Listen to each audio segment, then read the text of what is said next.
Hello বন্ধুরা, লক্ষ্মীশ্রী ব্লগে তোমাদেরকে অনেক অনেক স্বাগত জানাই। কেমন আছো তোমরা? আশা করি ভালো আছো, আমিও ভালো আছি। তো তোমরা কে কে জানো এই ছাতুটির নাম কি হচ্ছে, কি কোন ছাতু হচ্ছে? এই ছাতুগুলো কি তোমরা চেনো? আর না চেনো তো আমি বলে দিচ্ছি, এইগুলা খড়ের ছাতু হচ্ছে। এগুলো খড়ে হয়। তো দেখো, ও আজ বাজার থেকে নিয়ে চলে এসছে। তো প্রথমে এইটাকে ছোট ছোট কেটে নেব।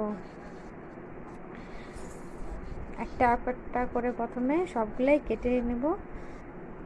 আমার কাটা হয়ে গেছে, এগুলো ফেলে দেবো। দিয়ে তারপরে এই কাটার মধ্যে জল দিয়ে দেবো। আর যতই জল দেবে এটার মধ্যে মানে লাল, খুব লাল রঙটা সে বেরিয়ে যাবে। এইগুলো সব খড়ের মধ্যে থাকে তো, দিয়ে খুব লাল লাল লাল লাল হয়ে যায়। দেখো,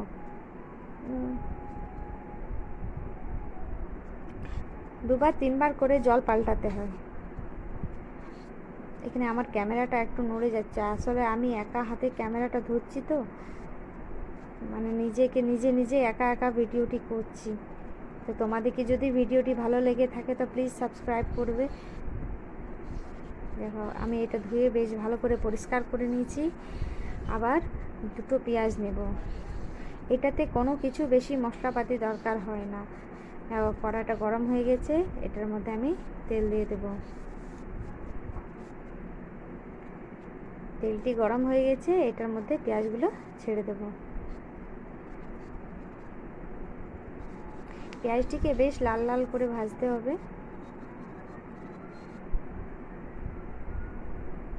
আমার পেঁয়াজ দেখো লাল লাল ভাজা হয়ে গেছে। আবার এই ছাতুগুলো এটার মধ্যে দিয়ে দেবো।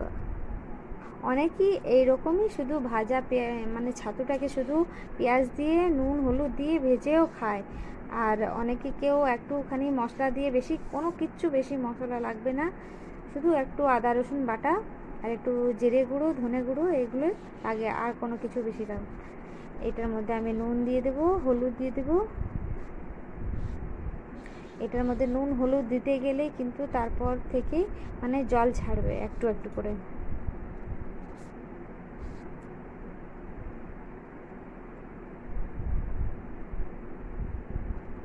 এটার মধ্যে থেকে জল ছেড়ে দিয়েছে। তারপর আমি এই আদা রসুন বাটা এটার মধ্যে দিয়ে দেবো। একটু জিরা গুঁড়ো আর একটু গোলমরিচ গুঁড়ো। আর কোনো কিছু বেশি মশলা লাগবে না, এটাতেই খুব সুন্দর লাগে। অন্য কোনো কিছু মশলা দিতে গেলে কিন্তু ছাতুর টেস্টটা নষ্ট হয়ে যাবে।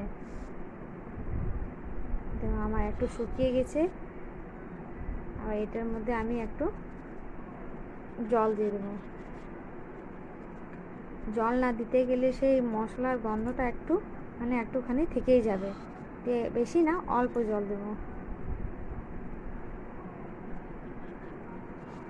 একটু ঢেকে রেখে দেবো, প্রায় 2 মিনিটের জন্য ঢেকে রেখে দেবো, জলটা যাতে মরে যায়। দেখো, এখানে জলটা মরে গেছে, আমার হয়ে গেছে, ছাতু রেডি হয়ে গেছে। আবার এটাকে একটু নেড়ে চেড়ে আমি, দেখো এখন বৃষ্টি আরও আরম্ভ হয়ে গেছে, প্রচুর বৃষ্টি পড়ছে। দেখো দেখো আমি জানালা থেকে রেকর্ড করছি। দেখো, আপনারা দেখতে পাচ্ছেন কত বৃষ্টি পড়ছে।